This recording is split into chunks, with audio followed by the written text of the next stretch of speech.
ডাকসুর সাবেক ভিপি, সাবেক ছাত্রনেতা, ৬৯-এর আইয়ুব বিরোধী গণ আন্দোলনের নেতা তোফায়েল আহমেদ। উনি ১৯৭০ সালে মাত্র ২৭ বছর বয়সে সংসদ সদস্য হন। ভোলা থেকে একাধিক আসনে, কখনো ২-এর অধিক আসনে উনি নির্বাচিত ৯ বারের সংসদ সদস্য। উনি বঙ্গবন্ধুর সহচর। আজকে তোফায়েল আহমেদের মৃত্যুতে আমি গভীরভাবে শোকাবহ। ১৯৬৯ সালে যে গণ অভ্যুত্থান ঘটেছিল তার মহানায়ক তোফায়েল আহমেদ। ১৯৬৮ সালের শেষের দিকে বঙ্গবন্ধুকে আগরতলা ষড়যন্ত্র মামলায় গ্রেপ্তার করা হয়। রাষ্ট্রদ্রোহিতার মিথ্যা অভিযোগে বঙ্গবন্ধুকে ফাঁসি দেওয়ার পরিকল্পনা করে আইয়ুব সরকার। তোফায়েল আহমেদ সেই সময় ছাত্র সংগ্রাম পরিষদ গঠন করে বঙ্গবন্ধুর নিঃশর্ত মুক্তির জন্য আন্দোলনের ডাক দেন। ১৭ই জানুয়ারি আন্দোলন শুরু হয়। ২০শে জানুয়ারি ঢাকা বিশ্ববিদ্যালয়ে আসাদকে পুলিশ গুলি করে হত্যা করে। ২৪শে জানুয়ারি মতিউর, মকবুল, রুস্তম, আলমগীর শহীদ হন। শান্ত আইন ভঙ্গ হলো। কারফিউকে ভঙ্গ করে জনতা রাজপথে নেমে এলো। রাজপথ উত্তাল হলো।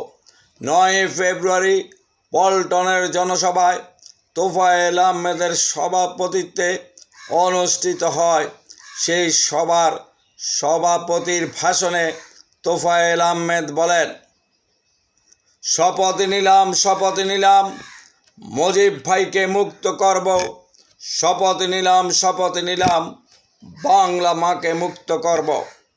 ১৪ই ফেব্রুয়ারি ট্রাকের জনসভায় বঙ্গবন্ধুর ছবি বুকে ধারণ করে তোফায়েল আহমেদ বলেছিলেন যে বঙ্গবন্ধু মুজিব আমাদের মাঝে ফিরে আসবে, সেই দিন বেশি দূরে নয়।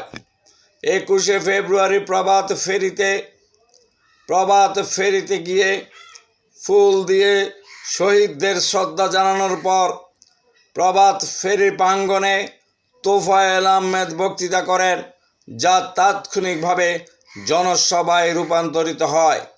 উনি আলটিমেটাম দেন যে ২৪ ঘন্টার মধ্যে বঙ্গবন্ধুকে মুক্তি দিতে হবে, না হলে লাগাতার কর্মসূচি দিয়ে পূর্ব পাকিস্তান, পশ্চিম পাকিস্তান অচল করে দেওয়া হবে। ২২শে ফেব্রুয়ারি কুখ্যাত আইয়ুব খান বঙ্গবন্ধুকে নিঃশর্ত মুক্তি দিলেন।